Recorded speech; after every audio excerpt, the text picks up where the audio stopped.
Assalamualaikum warahmatullahi wabarakatuh. Ila hadratin Nabil Mustafa Rasulullah sallallahu alaihi wasallam. Al-Fatihah. A'udzu billahi minasyaitonir rajim. Bismillahirrahmanirrahim. Alhamdulillahirabbil alamin arrahmanir rahim maliki yaumiddin. Iyyaka na'budu wa iyyaka nasta'in. Ihdinas siratal mustaqim. Shiratal ladzina an'amta 'alaihim ghairil maghdubi 'alaihim waladdallin.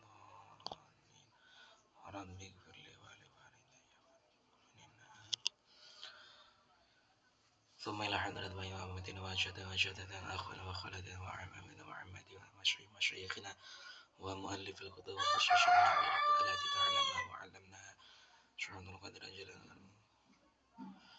عاد الله عنه مؤسس جمعية نهضة العلماء لهم الفاتحة. أعوذ بالله من الشيطان الرجيم. بسم الله الرحمن الرحيم. الحمد لله رب العالمين الرحمن الرحيم مالك يوم الدين. إياك نعبد وإياك نستعين اهدنا الصراط المستقيم صراط الذين أنعمت عليهم وأنا خصوصا خاصة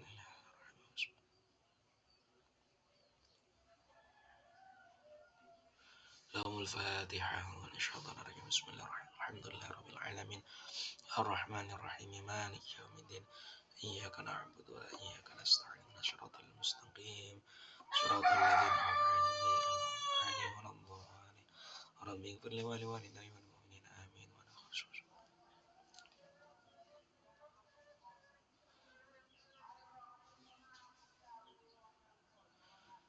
لهم الفاتحة. أعوذ بالله من الشيطان الرجيم. بسم الله الرحمن الرحيم.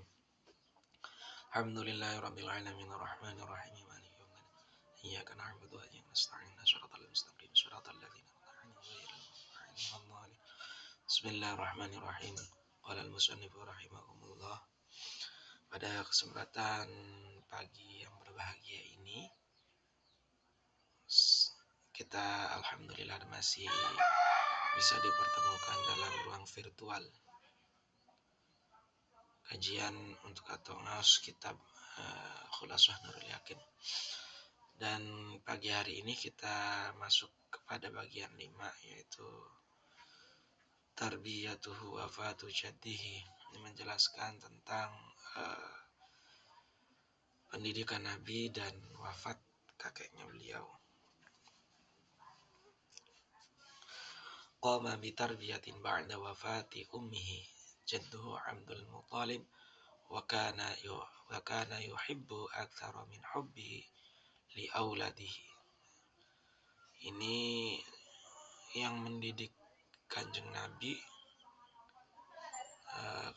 Muhammad ya, Kanjeng Nabi Muhammad sallallahu alaihi wasallam sesudah ibunya wafat itu ialah kakeknya Abdul Muttalib. Wa kana yuhibbu aktsara min hubbi li auladihi, dan beliau sangat cinta kepada baginda Nabi Muhammad melebihi cintanya kepada anak-anaknya sendiri. Jadi seorang paman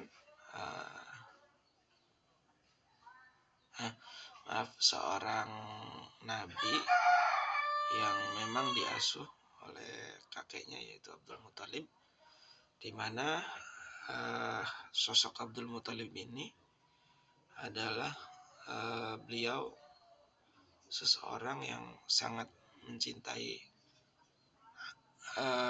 Nabi gitu ya, melebihi daripada kecintaan kepada anaknya.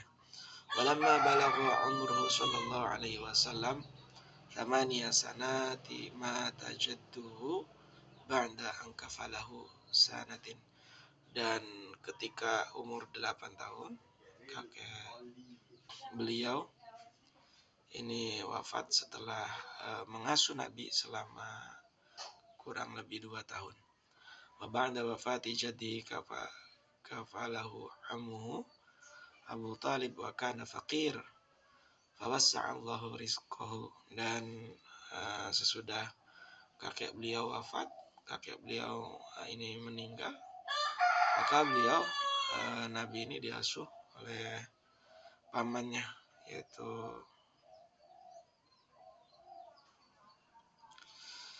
Abu Talib ya. Abu Talib ini awalnya miskin, lalu Allah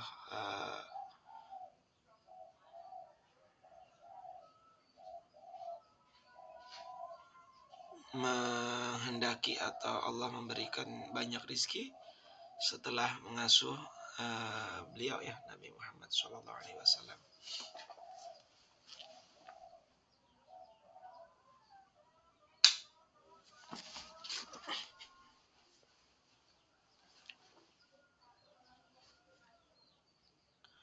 وكان عليه وسلم في مدة كفالة عمه قانعا بما قسمه الله ويسره له. Dan pada saat itu kehidupan Nabi ini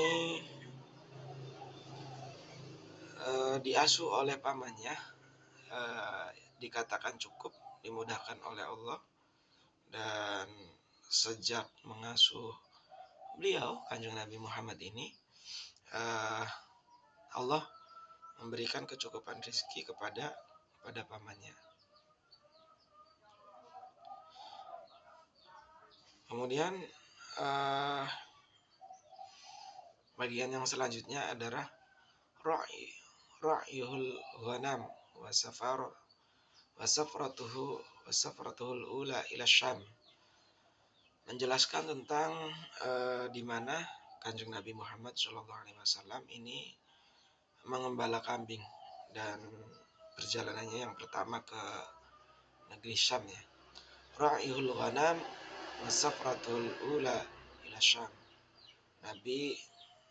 Kanjeng Nabi Muhammad SAW itu dalam sejarah tercatat beliau mengembala kambing dan sekaligus ini perjalanan yang pertama ketika beliau melakukan perjalanan ke negeri Syam gitu ya. Kana sallallahu alaihi wasallam fi sighari yar'al ghanam li ahli Makkah bi ujrati ya'ishu minha. Dan pada ketika itu, pada saat Nabi kecil, beliau suka menggembala kambing gitu ya. Ini sebenarnya isyarat bahwa ketika ya kira-kira filosofinya adalah menggembala kambing itu berarti ngurusi gitu ya, ngurusi kambing. Sama dengan halnya mungkin ini adalah isyarat dengan ngurusi umat, tanda-tandanya seperti itu. Atau dilatih lah kira-kira seperti itu. Ketika masa kecilnya Kanjeng Nabi Muhammad, beliau suka mengembala kambing,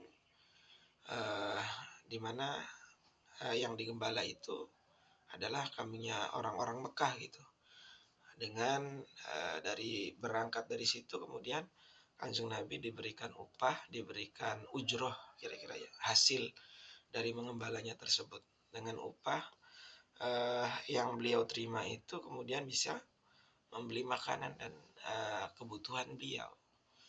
Luar biasa ya. Di usianya yang masih kecil, Nabi Muhammad sudah melakukan perjalanan ke negeri Syam untuk yang pertama kalinya dan juga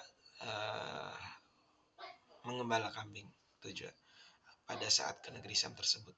Walamma balagha at-tasi'ah wa qila ats-tsalitsah asyrah min umrihi safara ila Syam ma'amhi Abi Thalib bitijarah.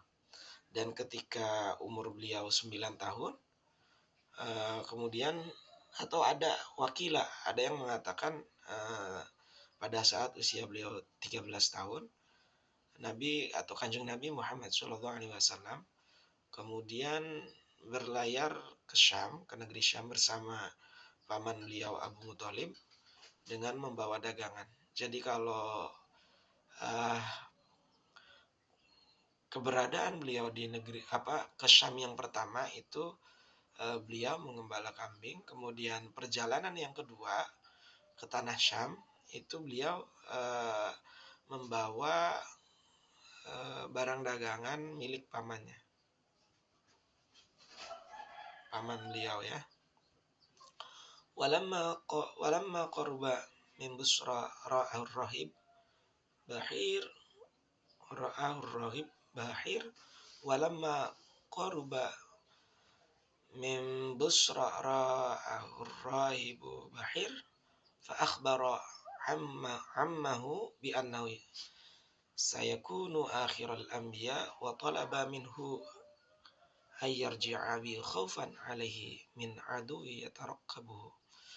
Dan pada saat beliau perjalanan ke negeri Syam yang kedua dengan membawa barang dagangan pamannya, ketika sampai di satu tempat itu sebut saja nama tempatnya itu adalah Busra. Seorang pendeta yang juga bernama Buhaira ini melihat Kanjeng Nabi Shallallahu Alaihi Wasallam, lalu kemudian mengabarkan kepada pamannya bahwa beliau akan menjadi nabi terakhir, dan pendeta itu meminta kepada pamannya untuk membawa pulang Nabi Muhammad Shallallahu Alaihi Wasallam karena ditakutkan banyak musuh yang memata-matai beliau.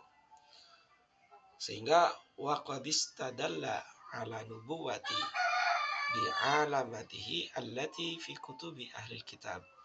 Dan pendeta itu kemudian memaparkan tanda-tanda daripada Gusti Kanjeng Nabi Muhammad SAW dari ciri-ciri yang ada di kitab Injil pada masanya. Jadi sudah terlihat karakter kenabiannya yang pada saat itu pendeta melalui pamannya memberikan tanda-tanda daripada kenabian yang ada di kitab Injil gitu ya. Kemudian Safratu Athani ila Syam. Ini bagian yang selanjutnya adalah perjalanan Nabi yang kedua ke negeri Syam ya. Fil khamisati wal 'ishrina min umrihi sallallahu alaihi wasallam safara ila Syam marratan thaniyatan fi tijaratin lisayyidatil Khadijah. Nabi pada saat perjalanan kedua ke negeri Syam ketika beliau berumur 25 tahun, kemudian Kanjeng Nabi Muhammad kembali berlayar ke Syam dengan membawa dagangan Siti Khadijah. Masih tetap ke Syam ya, negeri Syam, dengan membawa barang dagangannya. Nah, kalau yang awal itu membawa barang dagangan pamannya, kemudian ketika beliau umur 25 tahun, ini beliau kembali ke negeri Syam atau ke Syam dengan membawa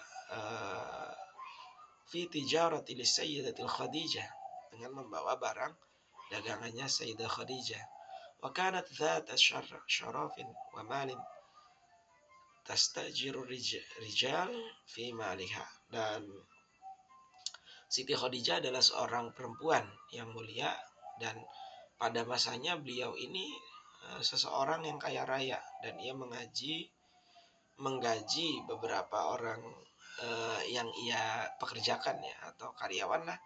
Katakan Sayyidah Khadijah ini memiliki banyak karyawan kira-kira lah begitu, dan menggaji saking mungkin banyaknya kekayaan beliau, kemudian dagangannya sukses, maka kemudian diambillah atau direkrutlah gitu kan Kanjeng Nabi untuk membawa barang dagangannya, dan tentunya jual beli. Waqad ikhtarathu li hadzal amal li'annaha sami'at bi sidqihi wa amanatihi wa akhlaqi syarifah.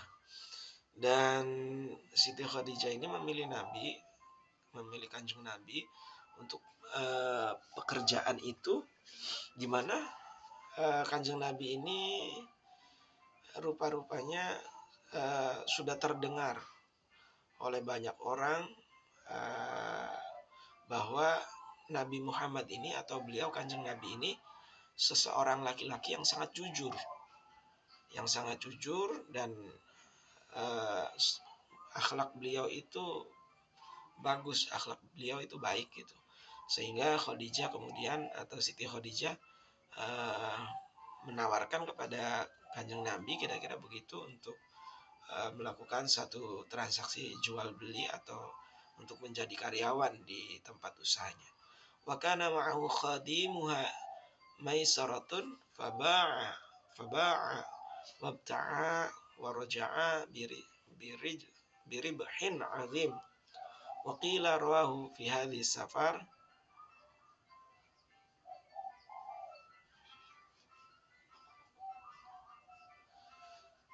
Kemudian pelayan beliau,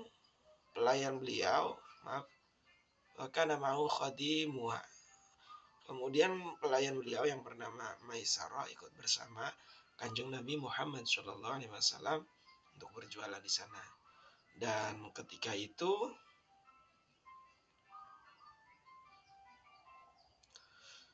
pulang mereka membawa keuntungan yang sangat banyak atau melimpah ya. Dan ada juga ada yang mengatakan bahwa pendeta Nasura melihat Nabi dalam perjalanan ini sehingga dia tahu beliaulah Kanjeng Nabi Muhammad SAW yang dinanti-nantikan. Wakila rahu fi hadis safar.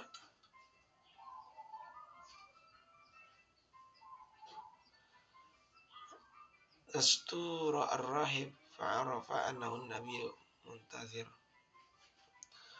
Ya, jadi ada yang mengatakan bahwa pendeta Nasura ini melihat sosok Kanjeng Nabi dalam perjalanan ini sehingga kemudian dia menjadi tahu bahwa inilah Nabi yang akan dinanti-nantikan, kira-kira seperti itu.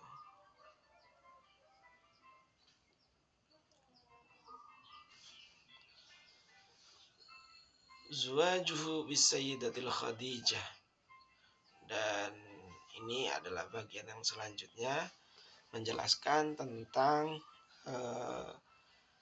perkawinan Kanjeng Nabi Muhammad dengan beliau Sayyidatul Khadijah. Ba'da ruju'ihi bisyahraini min safarati ats-tsani tazawwaja bi Sayyidatul Khadijah wa hiya allati khatabathu. Kemudian setelah 2 bulan sepulang Kanjeng Nabi dari perjalanan dagangannya, maka kemudian beliau menikah dengan Siti Khadijah. Dan pada saat itu sahabat santri Siti Khadijah lah yang melamar Kanjeng Nabi ini. Kira-kira ya Siti Khadijah tahu bahwa kejujuran Kanjeng Nabi, kemudian kemuliaan akhlak Nabi, sehingga kemudian memutuskan Sayyidah Khadijah ini untuk melamar Nabi, kira-kira seperti itu. Dan menikahlah kemudian beliau dengan Kanjeng Nabi Muhammad SAW. Wa kana umruha arba'ina sanatan wa umruhu sallallahu alaihi wasallam khamsan wa ishrina sanatan. Dan pada saat itu ketika umur Siti Khadijah sudah 40 tahun, sedangkan Nabi Muhammad ini baru berusia 25 tahun. Ya, selisihnya berarti 15 tahun. Mungkin kalau sekarang sudah ini ya, nggak ada gitu. Atau mungkin ada tapi jarang. Karena sekarang ini banyak sekali teman-teman di antara teman-teman kita itu kan pasti kadang ada yang setelah lulus kuliah menikah, kadang lulus SMA menikah, ada lagi yang lulus SMP menikah gitu kan. Ya itu apa yang tadi disampaikan itu adalah terjadi di kalangan masyarakat luas ya. Dan mungkin ini juga menjadi ikhbar buat kita juga gitu tentang sejarah Nabi ini, mengingatkan kita bahwa kalau dilihat dari perjalanannya itu kan Nabi mulai dari nol, kemudian sampai memiliki penghasilan, punya kejujuran yang baik gitu kan ya. Ini mungkin menandakan atau mengisyaratkan bahwa hendaknya umat Nabi Muhammad itu memulainya ketika ingin melakukan satu tujuan, sebut saja pernikahan misalnya, maka di situ seseorang harus matang dulu, matang dalam berpikir, matang dalam mengambil tindakan dan keputusan. Kanat qablahu mutazawwijatan bi abi halata wa qad mata walahu waladu min hasmuhu halatu wa qila asmuhu hindun. Kemudian sebelum menikah dengan Kanjeng Nabi Muhammad SAW, ini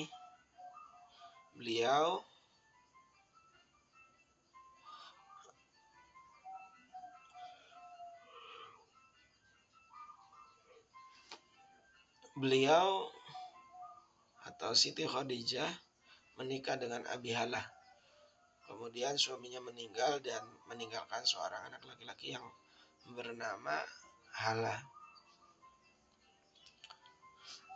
Berarti Kanjeng Nabi ini menikahi Siti Khadijah dalam keadaan memiliki seorang putra. Waqad aqamat. Suaminya meninggal dan meninggalkan seorang anak laki-laki yang bernama Halah.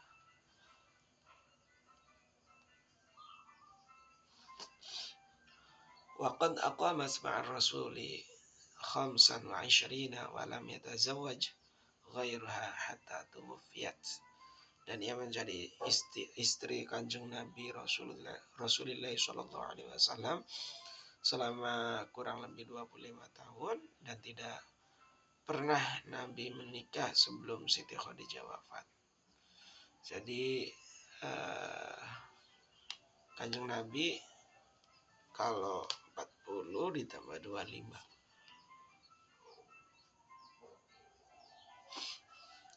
Berarti kira-kiranya di ini ya, beliau itu menikah sampai nanti kemudian Sayyidah Khadijah sedo, maka pada sebelum itu Kanjeng Nabi tidak berani atau Kanjeng Nabi tidak menikah sebelum Siti Khadijah itu meninggal ya seperti.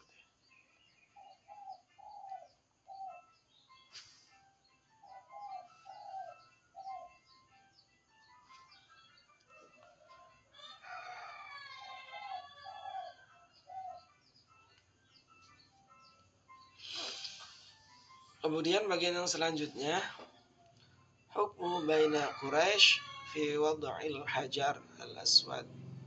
Keputusan Nabi Kanjeng Nabi Muhammad SAW di antara kaum Quraisy tentang peletakan Hajar Aswad.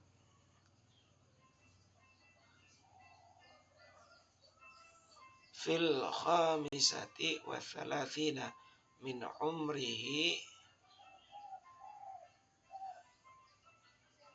hadamat Quraisy al-Ka'bata wajaddadat bina'aha. Dan waktu Kanjeng Nabi berumur 35 tahun,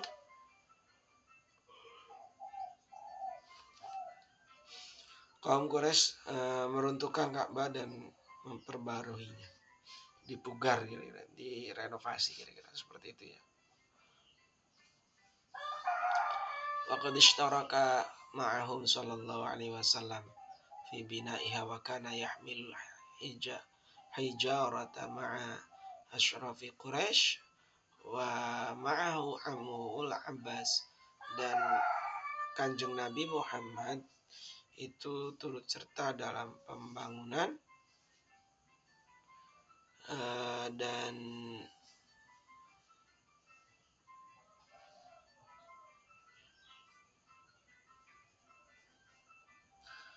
waqad ishtaraka ma'ahum sallallahu alaihi wasallam bina'iha wa kana yahmilul hijarah ma'a asyrafi Quraisy wa ma'ahu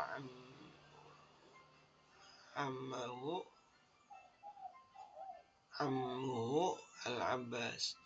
Dan Nabi ini turut serta dalam pembangunan tersebut ya. Bahkan Kanjeng Nabi sendiri ikut mengangkat batu-batu bersama pemuka Quraisy, termasuk juga pamannya yang bernama Abbas.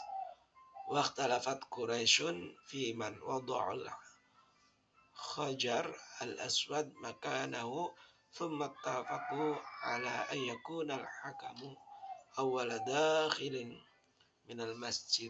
Dan kaum Quraisy berselisih paham tentang siapa yang meletakkan Hajar Aswad pada tempatnya. Kemudian mereka sepakat bahwa yang paling berhak ialah yang pertama masuk Masjidil Haram. Fakana awwala dakhilin rajulin. Fakana awwala dakhilin Rasulullah sallallahu alaihi wasallam fafarihat Quraisy bihi waqalu radina bil min. Dan maka Rasulullah sallallahu alaihi wasallam yang pertama kali masuk di Masjidil Haram, kemudian kaum Quraisy bergembira dan berkata, kami ridho kepada orang yang terpercaya ini.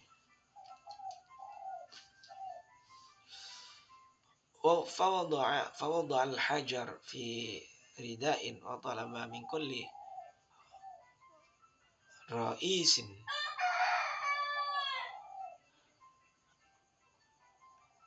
أن يمسك بطرف من الهم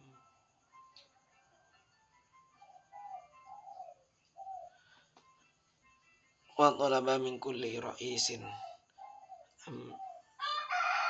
أن يمسك بطرف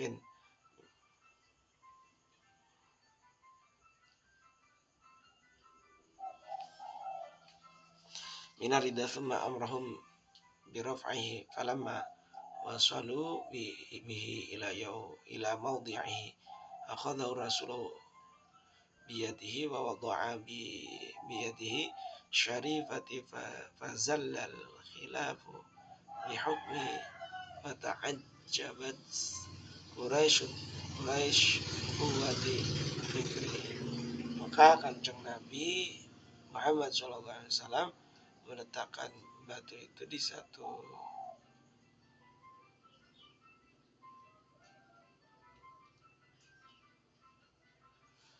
Kanjeng Nabi Muhammad SAW meletakkan batu itu di suatu kain selendang dan meminta dari tiap-tiap kaum Quraisy untuk masing-masing memegang ujung selendang itu, kemudian mengambil batu dengan tangan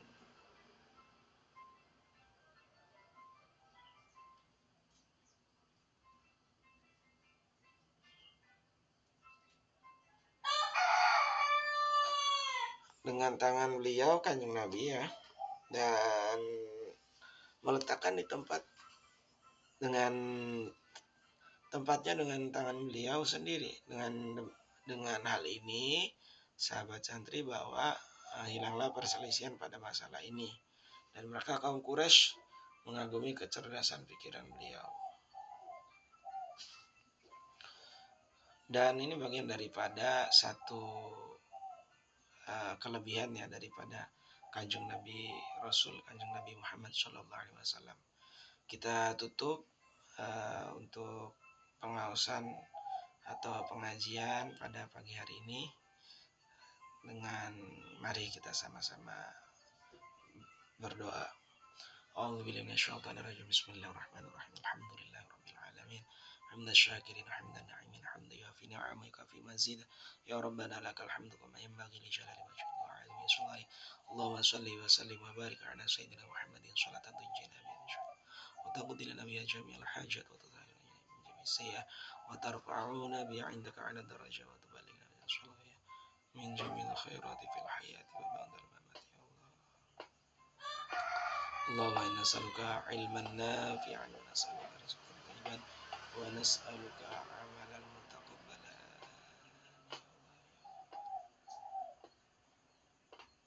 ربنا آتنا في الدنيا حسنة وفي الآخرة حسنة وقنا عذاب النار.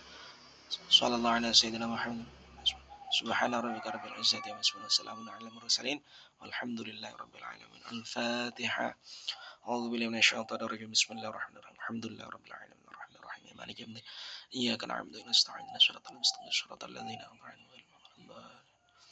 مولاي صل وسلم دائما أبدا على حبيبك خير الخلق كلهم هو الحبيب الذي ترجى شفاعته لكل يوم منها